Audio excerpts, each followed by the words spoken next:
আসসালামু আলাইকুম।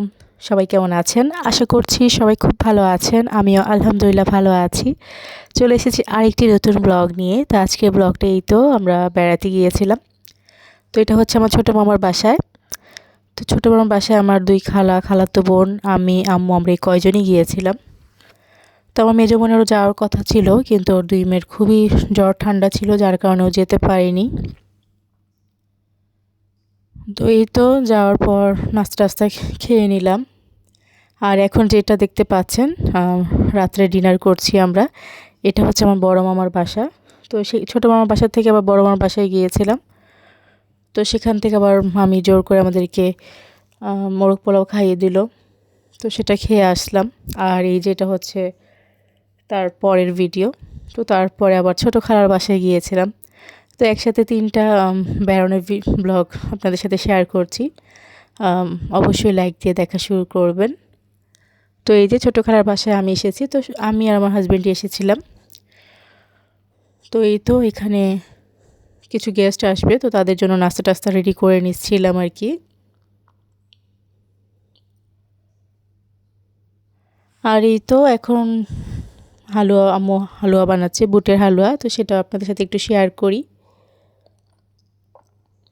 তো প্রথমে আম্মু এই তো একটা পাতিলে ঘি দিয়ে দিল, তারপর দারচিনি এলাচ দিয়ে দিল। তো আম্মু পরিমাপটা দিয়ে দিয়েছে। তো আমি হালুয়াটা নেড়েচেড়ে রান্না করে নিয়েছি। তো এই প্রথম আমি হালুয়াটা রান্না করেছি, মানে জীবনে প্রথম।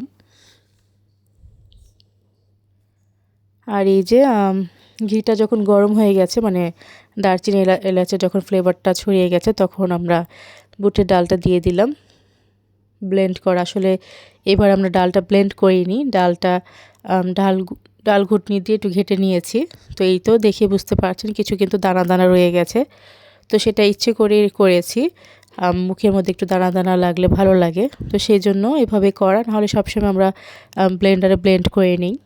তো এই তো হালুয়াটা রান্না করে নিয়েছি। তো এখানে 3টা বাটি দেখতে পাচ্ছেন। বড় বাটিটা হচ্ছে আমাদের জন্য, আর ছোট 2টা বাটি হচ্ছে একটা আমার ছোট খালার জন্য, আর একটা হচ্ছে আমার মেজো বোনের জন্য। তো ওদের 2জনের জন্য হালুয়াটা বেড়ে নিলাম।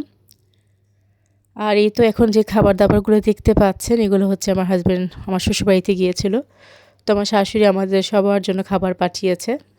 তো এই যে এখানে ছিল তেলের পিঠা, পাটিসাপটা, তারপর হচ্ছে বুটের হালুয়া, তারপর বড়ই আচার, তারপর হচ্ছে আমিত্তি ছিল, গরুর দুধ ছিল, তারপর হচ্ছে একটা বয়ামে আম্মুর জন্য চাল ভাজা, তারপর চানাচুর, বাদাম, রসুন ভাজার একটা মিক্স তারা বানায়, সেটা খুবই মজা লাগে। আমার আম্মু বিশেষ করে খুবই পছন্দ করে। তো আম্মুর জন্য আর কি পাঠিয়েছে। তো সেগুলো একটু ভিডিও করে নিলাম। তো অর্ধেক খাওয়ার পর মনে পড়লো যে ভিডিও করতে ভুলে গেছি। তো বোতলের কিছু দুধ ছোট ছোট বোতলে আলাদা করে নিচ্ছিলাম, এত বড় বোতল তো ফ্রিজে জায়গা হবে না। আর এই যে এখন আমরা শামি কাবাব বানাচ্ছি, মানে ভেজে নিচ্ছি। এটা আগে বানিয়ে ফ্রিজে রেখে দিয়েছিলাম। তো আমরা শবে বরাতে তেমন রান্নাবান্না করিনি।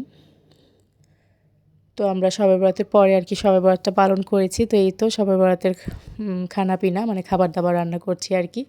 তো সেদিন নিয়ত করেছিলাম যে মেজো বোনকেও একটু খাবার পাঠাবো। তো এই তো আমরা যা যা খেয়েছি ওদেরকেও তাই পাঠিয়েছি। তো পোলাওটা আলাদা করে রান্না করে নিয়েছি, ওদের জন্য আলাদা রান্না করেছি। ওদের খাবার পাঠানোর পর তারপর আবার আমাদের জন্য পোলাওটা রান্না করেছি, 2 ভাগে করেছি আর কি, মাপের সুবিধার্থে, এর জন্য যেন কম বেশি না হয়। তো এই তো একটা বাটিতে রোস্ট পেরে নিয়েছি, তারপর পোলাও, টিকা, তারপর হচ্ছে গরুর মাংস, তারপর আম্মু একটা শুটকির তরকারি রান্না করেছিল, তো সেটাও বেড়ে নিয়েছি। তারপর হচ্ছে আমাদের বানানো বুটের হালুয়া, তারপর আমার শাশুড়ি যে পিঠা পাঠিয়েছিল পাটিসাপটা পিঠা, সেটা আবার আমার দুলাভাইয়ের জন্য পাঠিয়েছি। তারপর আমার শাশুড়ির বানানো হালুয়াও দিয়েছি 2 পিস টেস্ট করার জন্য। তো এই তো সবগুলো খাবার রেডি করে এখন অপেক্ষা করছি, আমার দুলাভাই এসে নিয়ে যাবে, তাকে ফোন দেওয়া হয়েছে। তো আজকের ব্লগটি এই পর্যন্তই। আল্লাহ হাফিজ।